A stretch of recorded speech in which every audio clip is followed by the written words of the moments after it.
Hey, Rick Sayes here. Welcome to Season 3 of the Outdoor Biz Podcast, recorded at the Surf City Studios in Costa Mesa, California.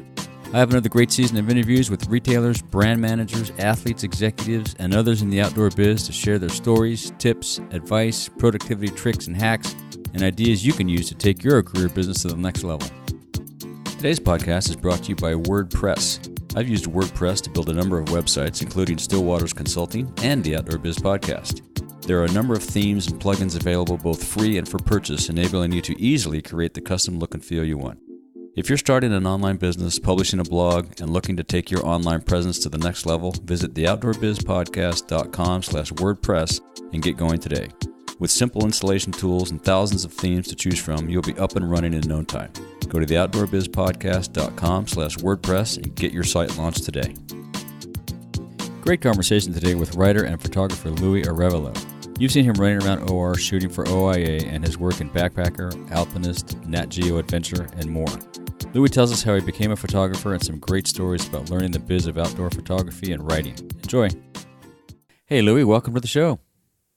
Thanks a lot, Rick. I'm super psyched to be here. Yeah, good to chat with you. We both just got back from OR recently. Did you have a good show? Did you make a lot of connections?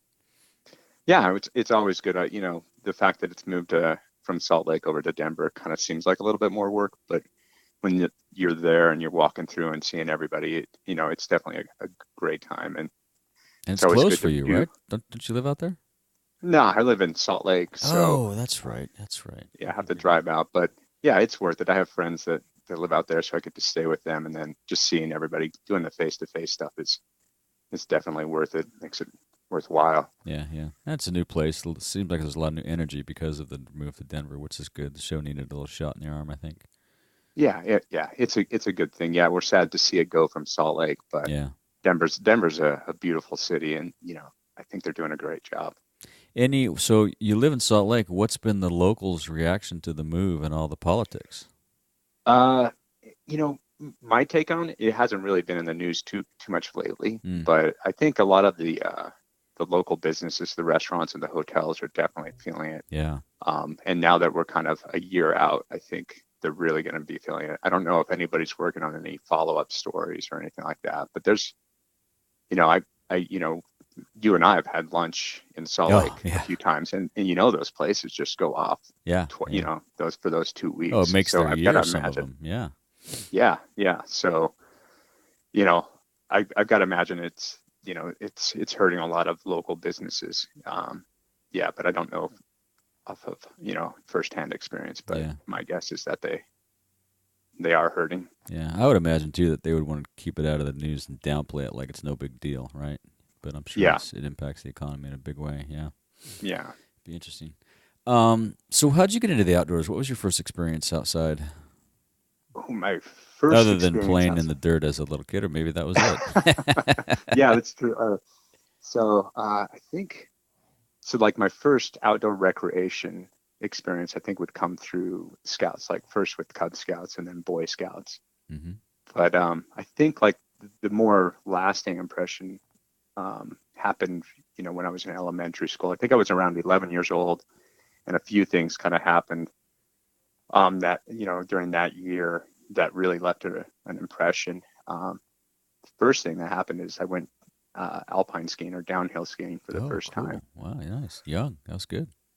Yeah, I borrowed my mom's leather boots, put on like 6 pairs of socks, and spent the day with my friends just basically rolling down the beginner hills up at Brighton, Utah. Oh, cool. But that experience, right, that after that day, I knew, I was like, oh yeah, I'll be doing this as much as I can. Right on. And then later that spring, somehow I got invited on my older sister's senior spring break trip to southern Utah. Mm-hmm. And so I'm this 11-year-old kid hanging out with a group of seniors, high school seniors.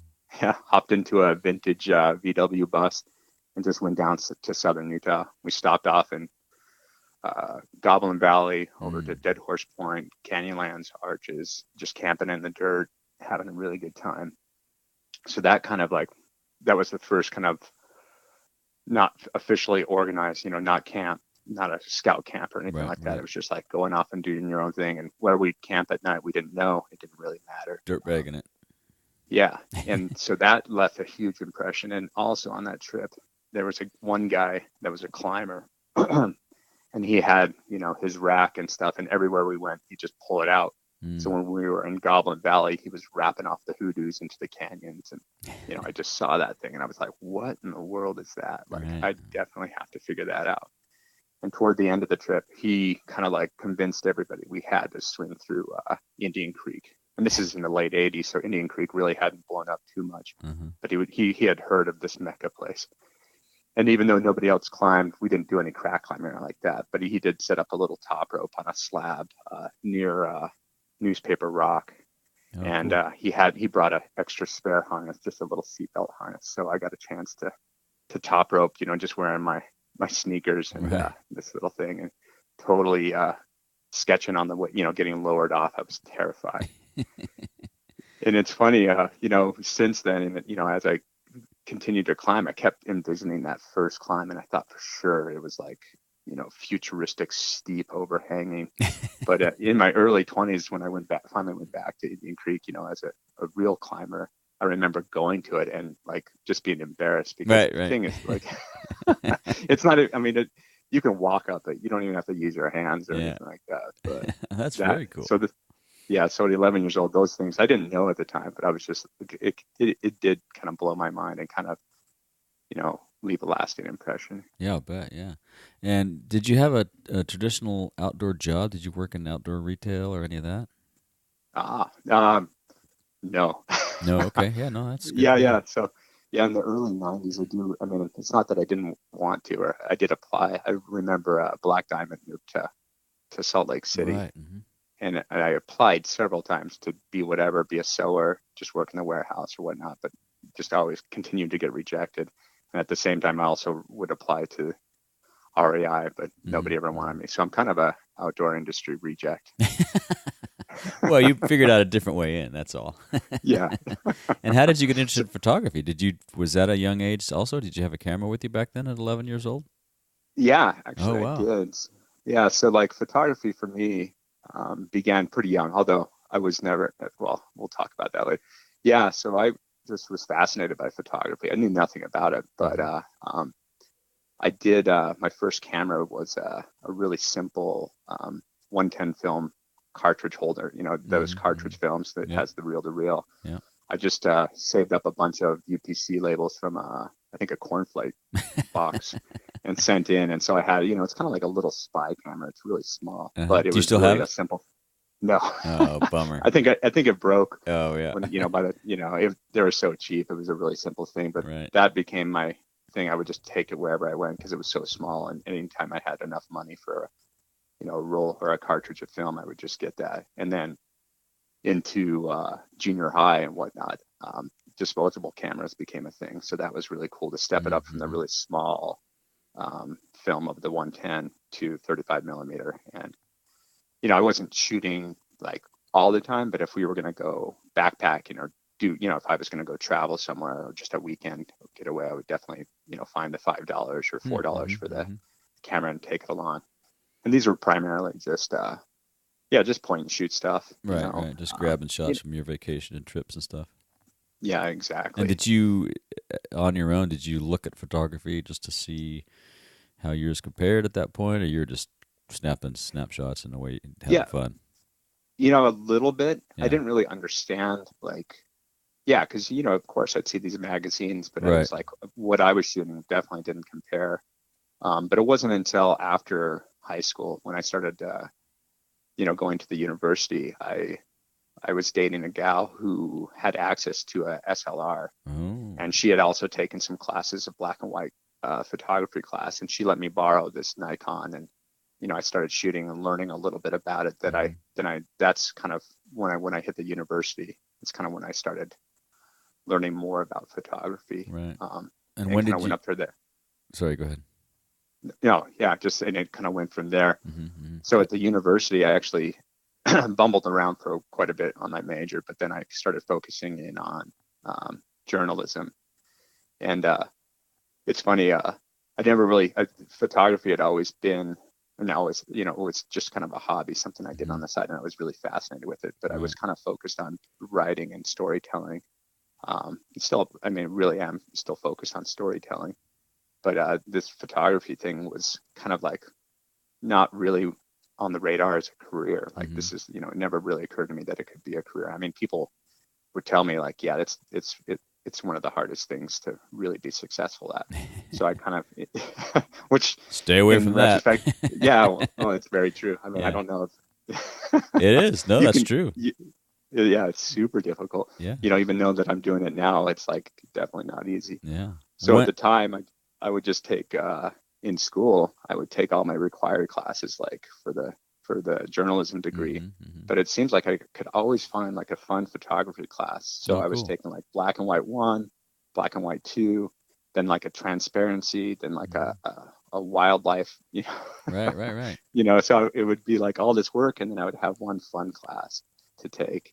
And then eventually I took a journalism or photojournalism class, and that was pretty cool, except in that class, I had a professor, he kind of like pulled me aside. He's like, all right, Louis, you have to decide, are you going to be a writer or are you going to be a photographer? And, why do they always make you do that in college? They make you pick one or the other. I had guys do the same thing. It's like, well, I want to do it all. They don't let you. Yeah. Well, and I was young and naive, and I said, well, I'll just be a writer then, but so and you still do a little writing, don't you? Yeah, I do quite a bit. Yeah, I still do. Yeah. So when did you know that photography would be your career? Or part of your career, I guess. Yeah. So as I, was getting toward the end of my university days, I was, have a degree in journalism. It's like, what are you going to do now? Go work for the local papers, writing daily news. And I was like, that has no appeal to me. So I decided instead of doing that, I would just work at my, 9-to-5 blue collar job and just play a bunch and maybe freelance. So early on, I just would maybe freelance, get an assignment once or twice a year. And who would you get free assignments from? Just local magazines. Okay, we have a couple local outdoor rec magazines, and then as online became a bigger thing, for some online publications.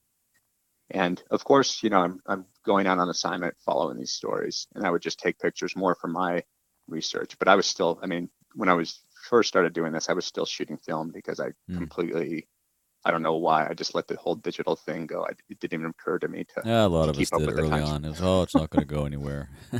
Yeah. Well, and it was just too expensive. Yeah, right. Yeah.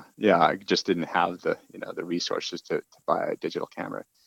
But yeah, so I would do that, and it took a little while, but as one or two articles would run a year, and then I remember, I don't know how long ago, maybe 8 or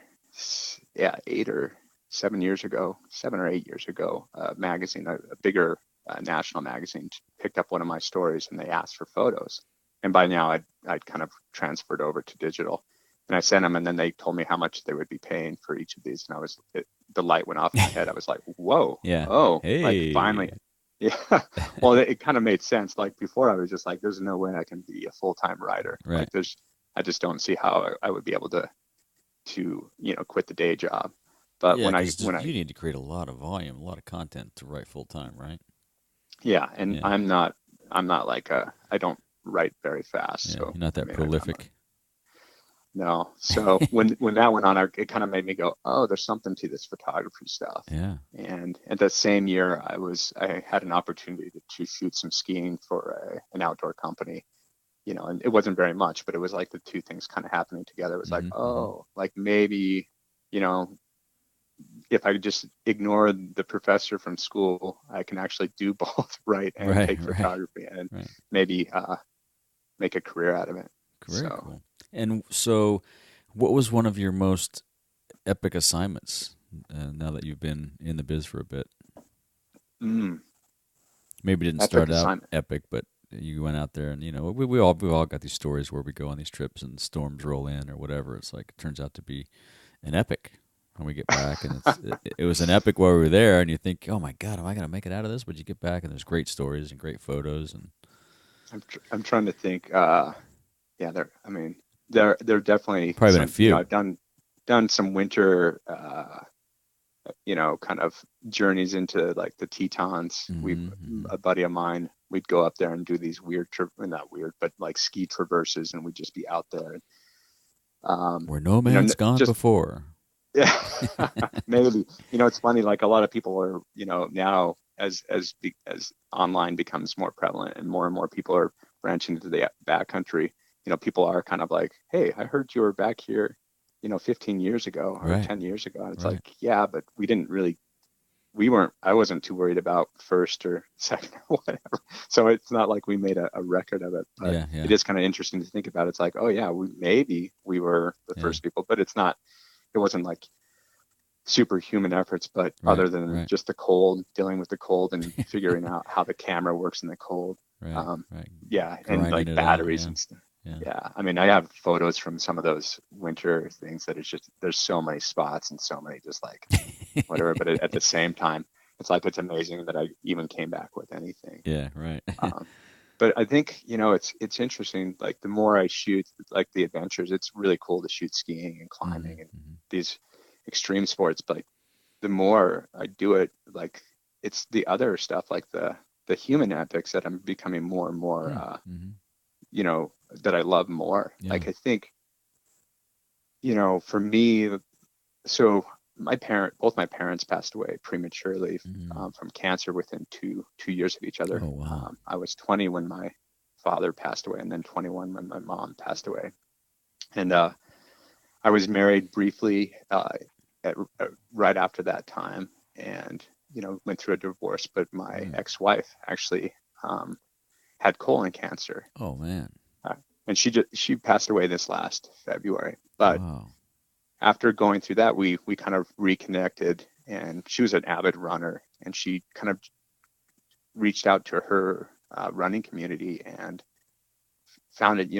They would do these relay races, and so one of my first early on stories that I was able to freelance pitch was to cover a team of cancer survivors running one of these relay races. Oh, cool. And I remember like that, even though it's not super exciting, these things are not whatever. It's pretty epic for me to be able to try to tell the truth about that kind of stuff and just be inspired. And I'm finding that, telling stories or sharing stories that have a little bit more of a human connection. I mean, it's great to have people that are superhuman and do all this stuff. I mean, I love that stuff too, but also to find a little bit, stories that have a little more depth has more meaning for me. Well, some of the challenges that some of these people overcome are phenomenal, and to capture it on film, and then with your writing experience too, you can tell the story after you interview them and spend time with them. That's awesome. That's got to be a great way to get a lot of unique assignments and work for you. Yeah, I mean it's something that's in the forefront of my mind. Is like, so I mean, it was a very small story, I would have loved to write a novel about the whole thing or whatever, but it's really nice just to be able to do what I can do, but just to find that stuff. And I don't know, I don't know if I did it any justice, but it's like that's the stuff that really kind of sticks out for me. And is that stuff? Do you look for that stuff, or is that stuff assignment driven? Do you get assignments from people that find stuff they want you to go work on? How's that work? So most of that stuff is kind of like I'll pitch out like that stuff. But I have, it's interesting. I just shot. I was a still photographer on a commercial that was being filmed in Salt Lake, and it was for a pharmaceutical company, and it's a testimonial. So they basically had 4 people that are using this drug successfully and having relief from it. And so basically this commercial is about them and how it's changed or affected their lives. So in some sense it's kind of like a similar thing, which was really cool for me, because it's like we're not making things up, we're not pretending. I just get to meet these really cool people that are have normal lives, but they're regaining mobility and able to get out and enjoy things. And it was that kind of stuff is super rewarding, even though it's not as sexy as like climbing a big mountain or something like that. It's still, No, it's great that you capture those stories though. That's awesome. Yeah. Yeah. And So I guess that's fun for you, but do you shoot for fun, family and stuff? You guys go on all kinds of trips. I see on Facebook you guys are doing all kinds of fun stuff. I'm sure you're shooting when you go out there too, right? Yeah, Yeah. for fun. So shooting for fun. Yeah, like, well, I think for me, it's everything is It's fun. all Like fun. even Yeah. yeah, it's all fun. But yeah, there's definitely like I'm definitely using the camera when there's no money to be made or Yeah. anything like that. Perfect example is last week, in Denver, we're at the show. So I had meetings Monday, Tuesday, Wednesday, but Thursday I had nothing, Mm-hmm. no appointments. So I thought, well, what's the point of going in and wandering the aisles? So like, screw that. I'm going to go wander downtown. Oh, So cool. my buddy and I just went downtown and just started wandering and yeah, just kind of wandering the streets. And I'm Mm-hmm. not a street photographer or anything like that, but I just enjoy taking photographs. So we start, over here in the Highlands. We don't know what we're going to shoot. We're shooting architecture but I don't know how to shoot that, so I'm feeling uncomfortable. And then we're shooting morning commuters. We've got these people on rollerblades and bikes, and we're Oh, shooting cool. that. Yeah. But that's like not really working. So I'm like, all right, let's go to Union Station. So we go to Union Station, and that's cool. Yeah. Getting Yeah. that kind of stuff. But then I'm like, it's not enough people. Like, where do we go? We go over to Larimer Square, which is like this nice little kind of walkable area. Mm-hmm. That's pretty cool. We're talking to some people, but then my buddy that lives out there is like, hey, we should go over to the Reno area, which is the River North Art District. Right. So just further out on Larimer, and it's a little more, a little, rougher, but there's a lot of murals and stuff like that. There's some Mm-hmm. homeless people, a lot Mm-hmm. of cool hip shops and bars, and like when we get there, finally I'm feeling comfortable. I'm feeling warmed up. We're going into markets. We're just pulling people over, on the side of the street, just talking to them. We had a great interaction with this homeless guy, Fox Jr. He was sitting in front of this. I think the building's called iMac, and it's just like painted in this like pattern that was just eye catching. And when I saw it, I was like, I need to take a picture of this. Yeah. I go over, and there's this homeless guy. He's amputated below the knee, so he's in a Wow. wheelchair. Yeah. And I just ask him, like, what's this building about? He tells me, it goes into a 5-minute description of what exactly the building's all Wow. about. But Cool. then he starts quizzing me on George Eastman Kodak. And he's like, did you know all this stuff? And he's like giving me all this trivia about George Eastman Wow. Kodak That's that I had cool. no idea. Huh. Interesting. And yeah, and then the conversation shifted to soul and R&B. And for like the next 40 minutes, he just has me queue up on my phone all these different songs, Oh, very you cool. know, and by the end of it, I'm like, all right, I'm going to take your picture for sure. But Yeah. it's like, that was pretty cool. So I'm not very good at street photography, but That could be it a was a fun really, project really though, cool. walking around, downtowns because Salt Lake's got a bunch of those folks too. And Yeah. just, Yeah. randomly, I mean, not everyone will have a story like that guy, but I bet if you talk to, 10, 1 out of 10 will have a cool background. Yeah. I mean, that stuff is super fun. And, There's as your well as book. There's your book right there. Like that guy that wrote Humans of New York. There you go. yeah, there we go. Yeah. Yeah. I don't know if I'm that good, but yeah. Oh, you are. Come on. None of us Oh, give ourselves enough credit. You're good enough. cool. Yeah. And then beyond that, I definitely shoot a lot of fun. I still shoot the action stuff. Yeah. I love that stuff. Like, I don't shoot the same thing. I'm not just one, sport thing. So a lot of the times I'll get assignment like, hey, we're going to shoot some mountain biking. So Mm-hmm. I haven't been shooting mountain biking. So I'll usually set up a date with friends and just go out and like, hey, let's go, and I'll shoot just so I can kind of Get in the brush swing. off. Yeah. You know what? I do the same Yeah. thing. Yep. I do the same thing. Yeah. Yeah. Yeah. And that's super fun. And yeah, it's just fun. Travel, Get all that black in stuff. back in the flow. Yeah. Yeah. It's Um, super. so you've got you went and got some education in photography and writing. Do you have any suggestions and advice for folks wanting to get into outdoor photography or grow their career if they're already doing it? Yeah, let's see. For outdoor photography, I mean, just photography in general, I think you just need to keep shooting. Mm-hmm. I find that you never know. Yeah, like just shoot in all conditions. Shoot, different things. Shoot what you love, because Yep. that's the easiest thing. I know when I Yep. was working 40, 50 hours a week at the day job, it's like What was the day job, whenever by the way? I was a delivery driver for FedEx. Oh, So okay, cool. yeah, they paid for school, and it's a pretty good. That's not a Yeah, it bad was a day great. job. Yeah. No, it was great. So it was nice, steady income and a great company to work for. Mm-hmm. But as I'm doing that, it's like when I would pitch those original stories, it was like stuff that I really had to really wanted to do, because there was no way you're going to get me to do something I didn't want to do in my free time, Right. So I think that kind of matters, like, so shoot the stuff that you care about or you're interested in, like, Yeah. and that's, that's definitely evolved for me. Like, there's no way you could have got me to, wander downtown Denver. I would have been out running or Yeah, right. climbing if I was in, in the Front Range. I would have done something like that. Right. But yeah, just keep shooting all different situations. I think just getting confidence in what's possible with the camera, and and kind of having an idea what's going to happen. Mm-hmm. That way, if you're thrown into a situation that's something is a little bit off than ideal, you feel comfortable enough to learn, like, I know how I can work this situation. Yeah. And so you're focused on the end product, not like, oh no, like, I don't know what to do here. Right. So I think just shooting nonstop. That's good advice. And just building your network. Mm-hmm. I think, so if you're shooting nonstop, make sure you're sharing, like, letting mm-hmm. people know. Mm-hmm. Maybe you're not ready to take on work, but just letting people see your stuff so that they know mm-hmm. what's going on. And it's really the people around you that will keep you going and encourage and did you give you feedback. Did you create a book that everybody always talks about? You have to have a book. Did you create a book and formally go pitch that to people, or did you just work through Instagram and connections?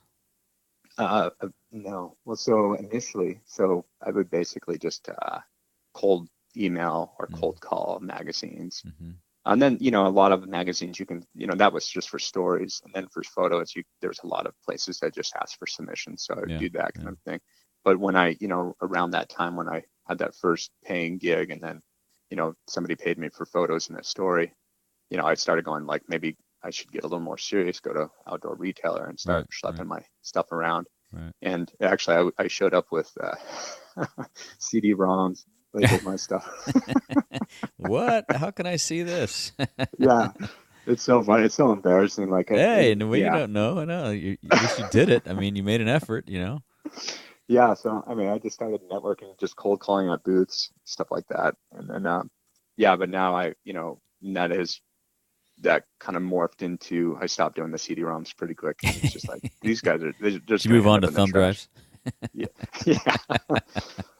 Started doing little leave behind, postcards or something like that. And yes, I went through a phase of you quickly evolved.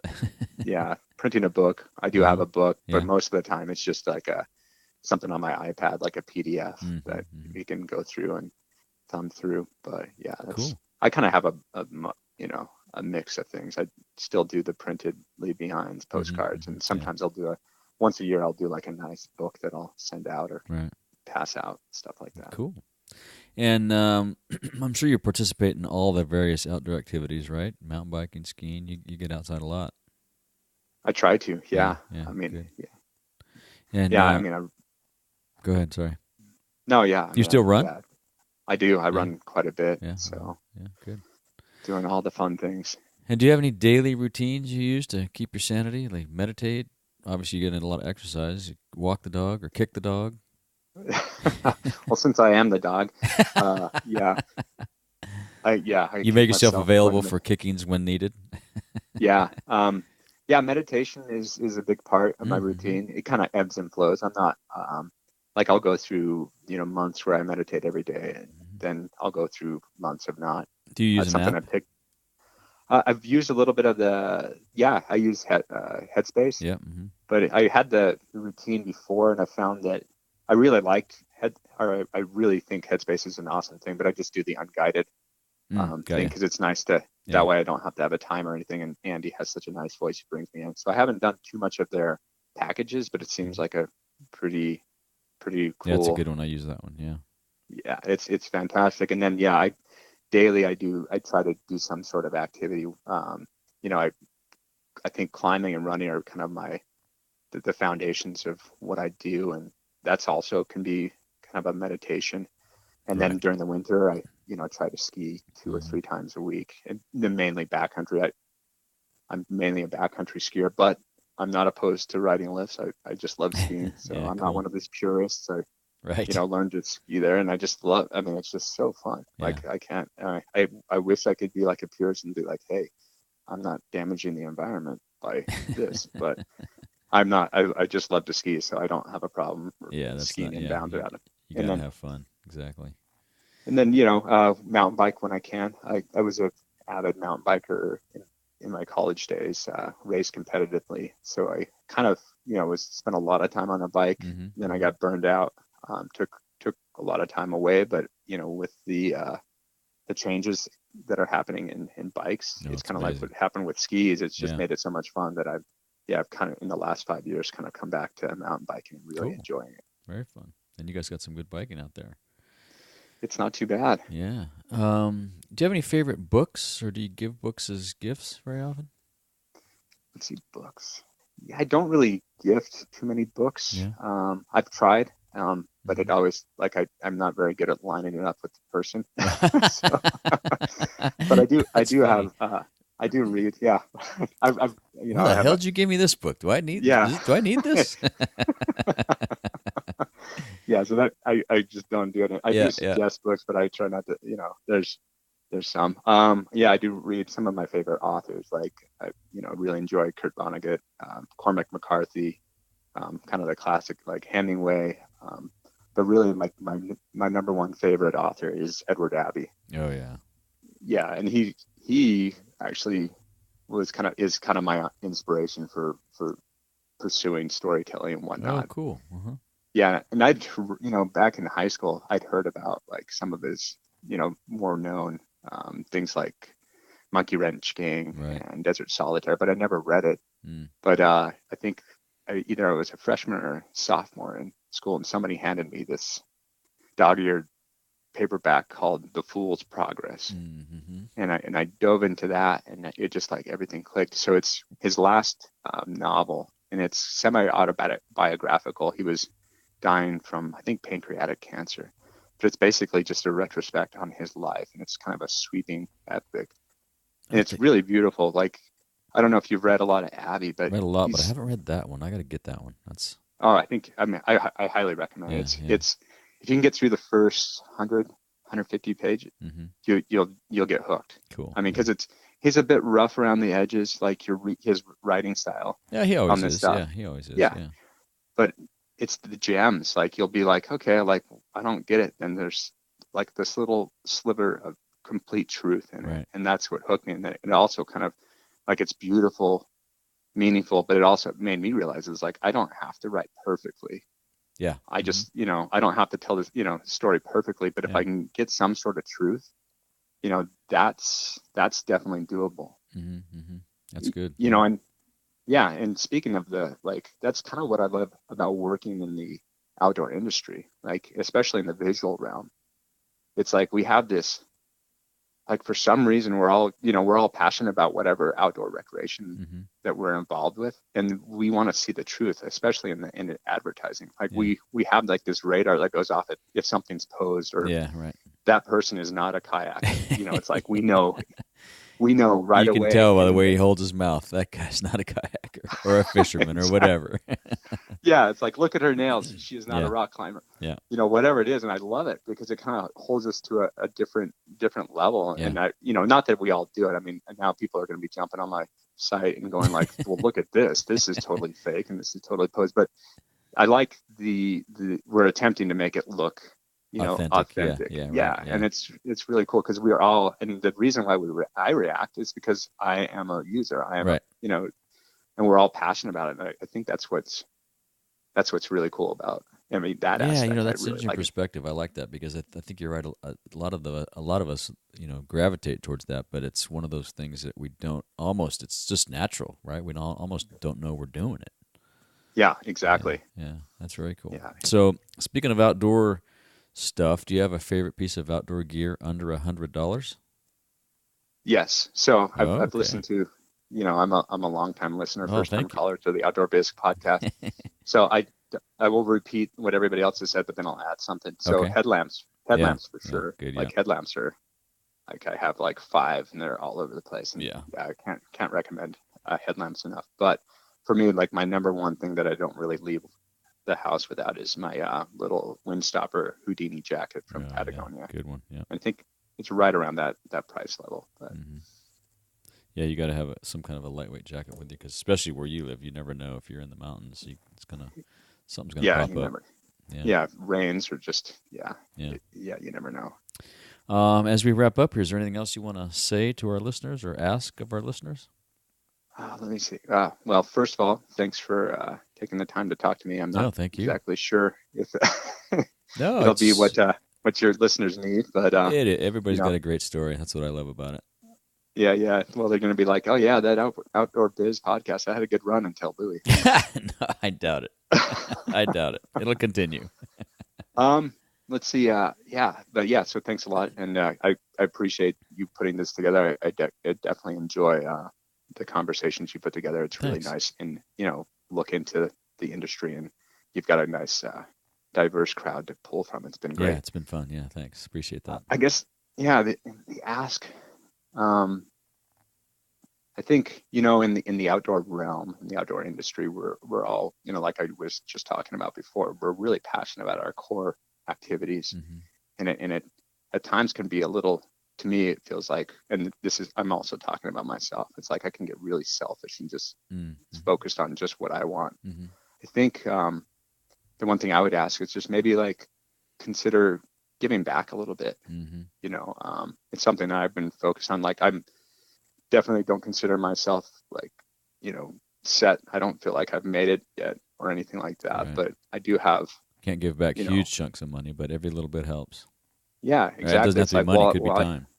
Could be time. Just giving back a little bit to the communities that we're surrounded with. It could be your local community. It could be environmental, whatever, just good causes. I think just giving back a little bit would be, just if everybody does a little bit, I think it can't hurt. Yeah. And who are some of the folks you support? I know you've done some work with the OIA.